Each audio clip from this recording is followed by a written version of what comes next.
किसान भाइयों, बरसात के समय में सब्जियों की नर्सरी कैसे तैयार करें, इसके विषय में हम आज की इस वीडियो में आप लोगों से चर्चा करेंगे। जैसा कि आप लोग देख सकते हैं, पीछे हमारा मिर्च, बैगन और गोभी की नर्सरी यहाँ पर क्यारियों में पड़ी हुई है और कुछ नर्सरी तैयार हो गई हैं और कुछ नर्सरी अभी यहाँ पर छोटी हैं। लेकिन इसकी नर्सरी हमने कब डाला था और किस तरीके से इसमें मिट्टी की तैयारी किया था, कैसे सीड की बुआई किया था, सीड को किस तरीके से ढका था, जमाव के बाद इसमें गलन नहीं लगा, इसके लिए हमने क्या किया था, इन सब की जानकारी हम आज की इस वीडियो में आप लोगों को देने वाले हैं। तो किसान भाइयों, वीडियो को अंत तक ज़रूर देखें और वीडियो अच्छी लगे तो लाइक करें, दोस्तों में शेयर करें। और आपने हमारा यूट्यूब चैनल अभी तक सब्सक्राइब नहीं किया है तो आप हमारा चैनल ज़रूर सब्सक्राइब कर लें।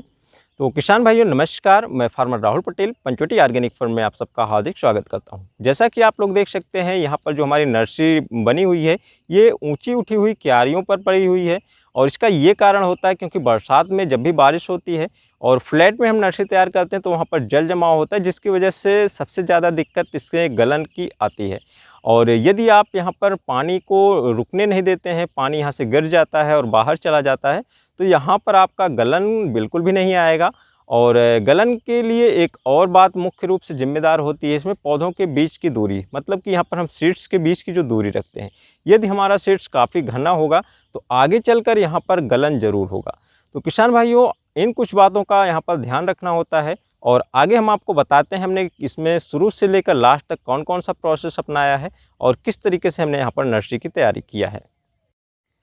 जैसा कि यहाँ आप देख सकते हैं, इसमें हमने बेड में गोभी की नर्सरी तैयार किया है और बगल यहाँ पर हमारा मिर्च और बैगन की नर्सरी 4 बेड में पड़ी हुई है। आगे फिर गोभी है और फिर उसके बाद हमारा मिर्च और बैगन दोनों एक साथ में है। तो किसान भाइयों, इसमें से हमारे जो शुरू के 5 बेड हैं इनकी नर्सरी की तैयारी हमने 2 जुलाई को किया था। 2 जुलाई को हमने नर्सरी डाल दिया था और बगल में जो हमारा ये गोभी वाली है इसको हमने 7 जुलाई को नर्सरी डाला था और फिर उधर हमारा जो मिर्च है इसको तो अभी हमने 10 दिन पहले नर्सरी डाला था। किसान भाइयों, यहाँ पर हमारे जो बेड बने हुए हैं इनमें बेड के साइज़ लगभग सबके सेम है और 4 फीट इसकी चौड़ाई है, 8 फीट इसकी लंबाई है। किसान भाइयों, इतनी साइज़ की जो हमारे बेड होते हैं इसमें हम 20 ग्राम हाइब्रिड किस्म के बीजों का या आप देसी भी बीजों का भी किसी भी तरीके के बीज आप यहाँ पर नर्सरी डालते हैं तो आप यहाँ पर 2 पैकेट मतलब कि 10-10 ग्राम के डाल सकते हैं। जैसे कि हमारा जो मिर्च के सीड्स होते हैं और बैगन के सीड्स होते हैं, इनमें दोनों में 10 ग्राम सीड्स में कुछ संख्या कम ज़्यादा होती है। जैसे मिर्च के सीड थोड़ा हैवी होते हैं, बैगन का थोड़ा हल्का होता है। इसी तरीके से जो टमाटर के सीड्स होते हैं वो और हल्के होते हैं। तो यदि हम टमाटर के सीड्स यहाँ पर डाल रहे हैं तो हमें 1 फीट की लंबाई थोड़ा और बढ़ा लें। तो इस तरीके से 2 पैकेट हम यहाँ पर डाल सकते हैं। औसत मानकर चल सकते हैं आप, ये जो 4 गुणे 8 फीट का हमारा बेड बना हुआ है इसमें आप 20 ग्राम का सीड डालें तो ये ज़्यादा सही रहेगा और आगे चलकर आपको गलन की समस्या का सामना नहीं करना पड़ेगा। किसान भाइयों, नर्सरी तैयार करने की प्रक्रिया को हम आपको स्टेप बाय स्टेप बताएंगे और नर्सरी तैयार करने के लिए सबसे पहले हमने इसकी जुताई 2 बार रोटावेटर से करवा दिया था और उसके बाद हमने यहाँ पर अपने टिलर से भी इसकी जुताई कर दिया था, तो जिससे मिट्टी एकदम बिल्कुल भुरभुरी बन गई थी। मिट्टी भुरभुरी बन जाने के बाद यहाँ पर दूसरी प्रक्रिया हमारा बेड बनाने का था। यहाँ पर हमने 4 गुणे 8 की साइज़ का मतलब 4 फीट चौड़ाई में और 8 फीट की लंबाई में हमने यहाँ पर छोटे छोटे बेड्स बना दिए हैं। और जो हमने बेड बनाया हुआ है इसमें बीच में इसके ऊंचाई थी, मतलब कि किनारों पर ढलान था और बीच में बेड थोड़ा सा ऊंचा था। इसकी जो अगली प्रक्रिया है, इसमें बेड में हमने खाद मिलाया था। किसान भाइयों, यहाँ पर हमने ऊपर डीएपी का बुरकाव कर दिया था और इसमें डीएपी के एक दाने से दूसरे दाने के बीच करीब 1 सेंटीमीटर का गैप था। तो इस तरीके से हमने दाने को इस तरीके से इसमें फैला दिया था कि एक एक दाने जो हैं, जितने यहाँ पर हमारे सीड होंगे लगभग उतने दाने यहाँ पर डीएपी के बन गए थे। किसान भाइयों, यहाँ पर डीएपी के इस तरीके से छिड़काव के बाद इसको एकदम ऊपरी वाली परत पर हमने मिला दिया था और इस तरीके से ये डीएपी इसकी ऊपरी परत में मिल गया था। उसके बाद हमने फिर से इसे पूरे बेड को समतल बना लिया था। इतनी प्रक्रिया करने के बाद हमने बेड को इसी तरीके से छोड़ दिया था और क्योंकि जिस समय यहाँ पर हमारा बुआई का समय चल रहा था उस समय काफ़ी धूप भी निकल रही थी, बरसात नहीं हो रही थी, तो यहाँ पर हमारा जो अगली प्रक्रिया थी, बेड में नीचे की साइड में नमी बनी थी लेकिन ऊपर की साइड में हमें नमी बनाना था और साथ ही इसमें बेड की मिट्टी का उपचार भी करना था। इसके लिए हमने 20 लीटर की टंकी में 50 ग्राम कॉपर ऑक्सीक्लोराइड का प्रयोग किया था और उसी पानी से इसमें हर एक बेड को अच्छे तरीके से पूरा ऊपर से भिगो दिया गया था। और भिगो देने के बाद फिर हमने यहाँ पर सीड्स की बुआई किया है। किसान भाइयों, सीड्स की बुआई हम इस तरीके से करते हैं कि एक सीड से दूसरे सीड्स के बीच कम से कम 2 सेंटीमीटर का गैप होना चाहिए और इस तरीके से यदि हम 2 सेंटीमीटर का गैप रख कर चलते हैं तो यहाँ पर हमारा जो नर्सरी तैयार होगी काफ़ी मजबूत नर्सरी तैयार होगी और इसमें जो है गलन की समस्या नहीं आएगी। बुआई के बाद इसमें सीड को ढकने की बात आती है, तो इसमें आप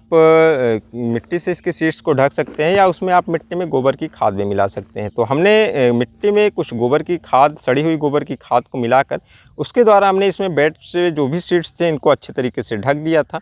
और सीड्स को ढकने के बाद इसमें दोबारा से हमें इसमें नमी बनानी होती है, क्योंकि यदि मौसम बरसात का है, बरसात हो रहा है तो कोई ज़रूरत नहीं, बराबर से नमी बनी रहेगी। ऊपर सीड्स ढकने के बाद फिर से नमी आ जाएगी, लेकिन क्योंकि धूप निकल रही थी इस वजह से हमने ऊपर से फिर से स्प्रे मशीन से वही घोल लिए हुए इसमें ऊपर से फिर से स्प्रे कर दिया था, जिससे सीड्स के ऊपर जो मिट्टी थी इसमें भी काफ़ी नमी बन गई थी। सीड्स की बुआई के बाद इसमें ऊपर नमी बनी रहे और जमाव अच्छा हो, इसके लिए हमें इसको कवर करना होता है। और कवर करने के लिए हमने यहाँ पर पुआल का प्रयोग किया था और उससे पहले हमने यहाँ पर कुछ लकड़ी डंडों का प्रयोग कर दिया था और लकड़ी डंडे को इसके ऊपर डालकर फिर उसके बाद हमने इसके ऊपर से पुआल डाल दिया था और ऊपर से हल्का सा पुआल को लकड़ियों से पीट दिया था, ताकि इसके बीच में जो गैप है वो निकल जाए और अच्छी तरीके से पुआल इसके ऊपर फिक्स हो जाए और फिर यहाँ से नमी ना उड़े। तो किसान भाइयों, यहाँ पर जो जमाव होता है 3 से 5 दिन के आसपास जमाव निकलने लगता है और तीसरे दिन से हमें यहाँ पर ध्यान रखना होता है कि जैसे इसमें से अंकुरण निकलना शुरू हो जाए और करीब 10% अंकुरण शाम के समय निकल जाए तो हमें यहाँ पर इसकी कवर को हटा देना चाहिए। और यदि इसमें जो है अंकुरण अभी शाम को नहीं हुआ है और सुबह के समय करीब 10% अंकुरण या 20% अंकुरण हो गया है तो हमें वहाँ से कवर नहीं हटाना चाहिए यदि हमारा मौसम धूप वाला है। और यदि बरसात या बदली वाला मौसम है तो आप सुबह भी इसका कवर हटा सकते हैं, लेकिन इस बात का हमें ध्यान रखना होता है कि दिन में कभी तेज़ धूप नहीं होनी चाहिए। तो किसान भाई, इस तरीके से चौथे या 5वें दिन हमने यहाँ से कवर को हटा दिया था और जिसका जो जमाव हुआ था ये खुले आसमान में और अंकुरण शुरुआत से ही बहुत छोटे से हुए थे, तो इस वजह से पौधे इसमें मरने के चांस कम थे क्योंकि मजबूत पौधों का ग्रोथ हुआ था। इस तरीके से हमने शुरुआत में देखभाल किया और जमाव के बाद यहाँ पर जो हमारी देखभाल होने वाली थी ये केवल इसमें नमी की कमी ना होने पाए और इसमें हमें कुछ कीड़े ना लगें और इसमें हम कौन से ऐसे फंगिसाइड्स डालें जिससे हमें इसमें गलन ना हो, बस इन्हीं सब बातों का ध्यान रखना था। तो जमाव के बाद धूप थी तो कभी कभी यहाँ पर स्प्रे के माध्यम से शाम के समय पानी दे देते थे और उसी स्प्रे के माध्यम से हम यहाँ पर फंगिसाइड्स का भी प्रयोग करते थे, जिससे इसमें गलन की समस्या नहीं आई। इसमें आप कॉपर ऑक्सीक्लोराइड, बाबास्टीन या फिर आप साफ का प्रयोग कर सकते हैं। हमने यहाँ पर COC और साफ का प्रयोग किया था। हम यहाँ पर जब भी इसकी सिंचाई करते थे तो इसमें 1 ग्राम प्रति लीटर के हिसाब से COC का स्प्रे कर लेते या फिर इसमें हम साफ का स्प्रे कर लेते। तो इस तरीके से इसमें नमी भी बन जाती थी और इसमें फंगस भी नहीं जनरेट हो पाती थी। तो इस तरीके से पौधे शुरुआत से ही अच्छे चल रहे थे, इसमें गलन की भी समस्या नहीं आई थी और इसमें कभी कभी कुछ पत्ती काटने वाले कीड़ों की दिक्कत आई थी, तो इसके लिए हमने यहाँ पर 2-3 बार नीम ऑयल का स्प्रे किया था और आप लोग देख सकते हैं कितनी अच्छी नर्सरी आज यहाँ पर तैयार है।